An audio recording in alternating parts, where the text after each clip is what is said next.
So when do I add a texture to a photo? I add a texture when there is a plain background, when I feel like I need to neutralize background elements or contrast, right? Lights and darks, too much going on back there. I want to push the background into the background, right? Or if I want to create a painterly look, when I want to make my subject pop and the background flatten, make my subject stand out more from the background, or when I want to change the mood, the color, or the tone of the background. Right? One more plain background, ugly, and a texture just finishes it off beautifully. Adding a texture can also lessen contrast. Okay, look at the background contrast here, that strong green. There's a big Z in dark in the upper left. I've got very little in focus here. So if I have a lot of contrast in the background, that's not going to stand out.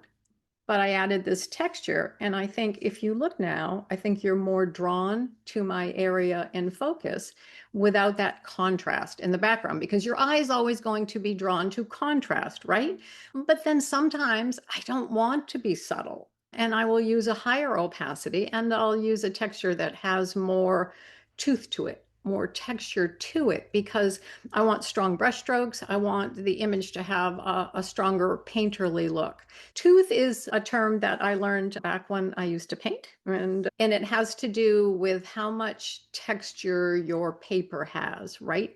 But I think of that with textures as well. So tooth describes the surface feel of paper, like a watercolor paper is going to have more tooth than your printer paper. Okay, the more tooth, the rougher it feels, so the more detail is going to be in that texture.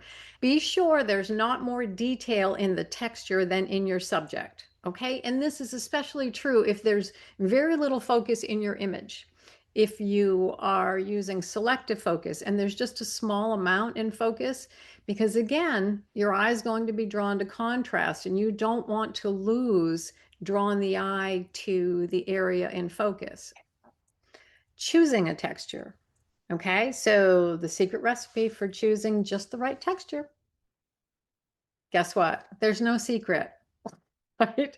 I teach, so I don't have secrets. And there really is not a secret way to choose it, but I have some guidelines, right? So this is the same image, right? But I put three different textures on it. And just look at the difference that it can make. For me, the story changes when I add a texture. Everything in Photoshop has 72 different ways to do it.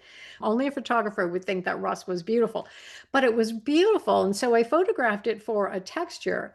But when I turned it black and white and put it on a photo, it looked like snow to me. And I was just fascinated.